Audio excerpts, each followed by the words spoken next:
Do you know that the iPhone 18 Pro Max may be the costliest phone Apple has ever produced? I guess that is what we are about to find out.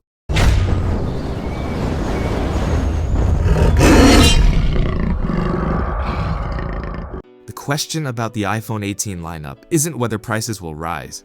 Tim Cook has already answered that. It's simply how steep the increase will be. Apple's first foldable iPhone, also known as the iPhone Ultra, could claim the top spot with an entry price above $2,000.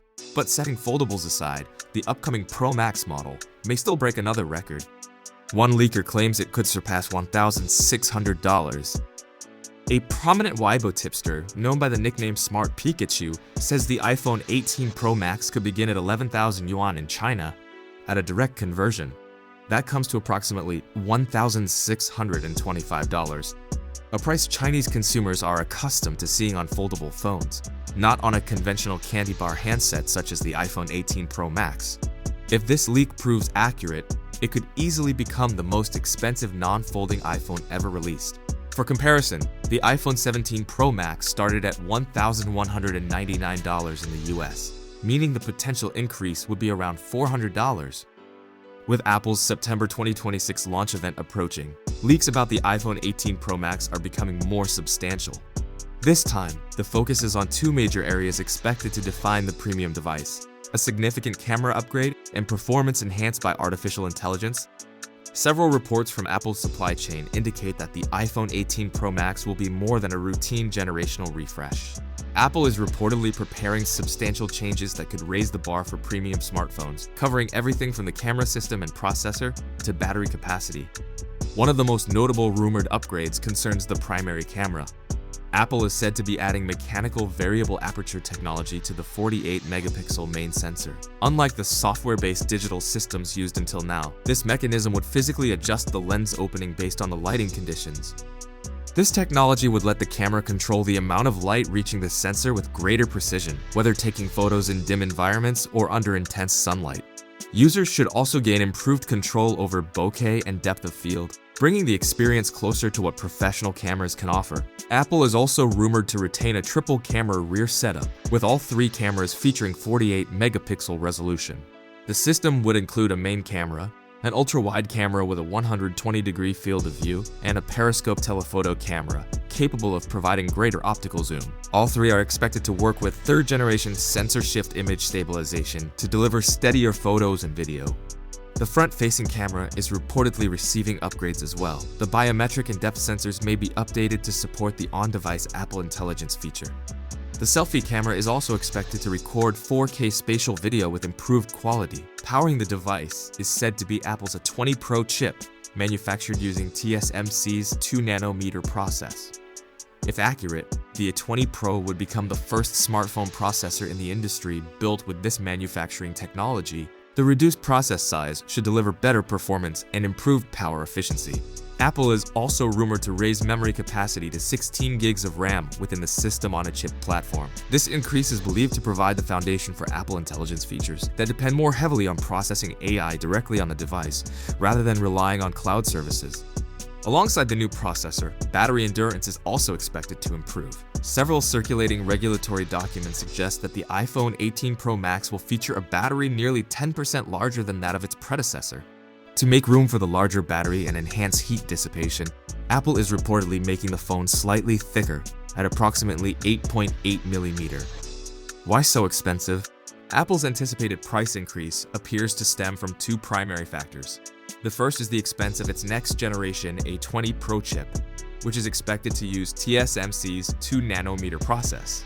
The second is the ongoing increase in memory costs, which has raised the overall price of smartphone components. Moving to TSMC's 2nm production technology is expected to cost considerably more than the existing 3nm process. Industry reports indicate that a 2nm wafer could cost about $30,000, approximately 50% to 66% more than a 3nm wafer. Consequently, the first generation of 2nm's flagship chips is expected to be more than 20% more expensive to manufacture than their 3nm predecessors. Apple is reportedly set to take a substantial portion of TSMC's initial 2nm capacity for its A20 chips. If those elevated manufacturing expenses become reality, they could help drive prices higher across the iPhone 18 lineup. The chip, the modem, and the satellite question. Beneath the surface, the move from 3 nanometer to 2 nanometer silicon matters far more than any change in color. Although the exterior remains familiar, the A20 Pro's 2 nanometer design would represent a true generational advancement, similar to replacing a combustion engine with an electric drivetrain inside a body that still looks recognizable. The rumored satellite browsing support on the C2 modem offers the most compelling practical benefit, but the details appear to depend on configuration and region. For now, consider it something to watch rather than a confirmed feature. If you're using an iPhone 15 Pro or an older model, this may be the upgrade cycle in which the numbers finally make a compelling case for switching. Much as Android flagship competitors have been setting pre-order records by delivering similarly significant generational improvements. For those already using the 17 Pro, however, the performance and camera arguments are considerably less decisive.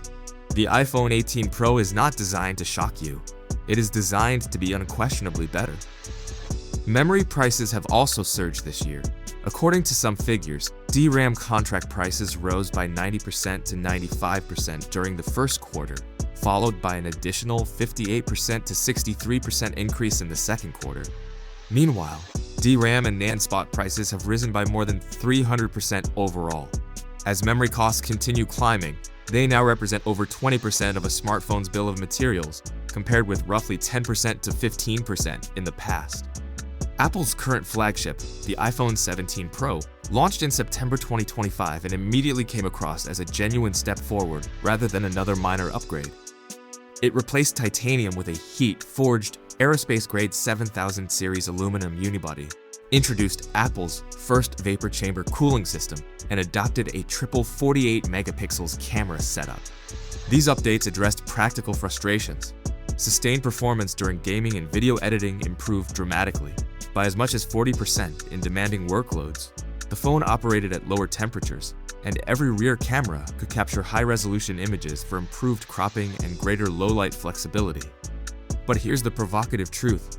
Apple is not allowing anyone to settle in for long. Production of the iPhone 18 Pro and Pro Max reportedly began in July 2026, with a September 2026 launch expected alongside Apple's first foldable iPhone, rumored to be called the iPhone Fold or iPhone Ultra. The standard iPhone 18 models are reportedly being delayed until spring 2027 as part of a staggered release strategy. So even as you unbox or enjoy your new iPhone 17 Pro, the next chapter is already underway. Is Apple preparing to deliver another meaningful advancement? Or merely increase prices and see how much the market is willing to pay for a foldable experiment? And for anyone who has just purchased, or is considering purchasing, an iPhone 17 Pro, how quickly will it begin to feel like a last-generation device once the foldable hype machine starts running? Apple has the resources, ecosystem, and brand strength to make the iPhone 18 family a defining moment. The question is whether the company will use that position to move the entire industry forward, or simply raise prices while competitors such as Samsung, Google, and Chinese foldable manufacturers continue advancing aggressively. One thing is certain. When September 2026 arrives, the discussion will not be limited to another excellent iPhone. It may instead center on whether Apple has finally chosen to redraw the entire map.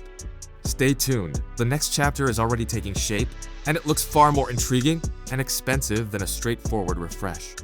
So, let me know in the comments section below.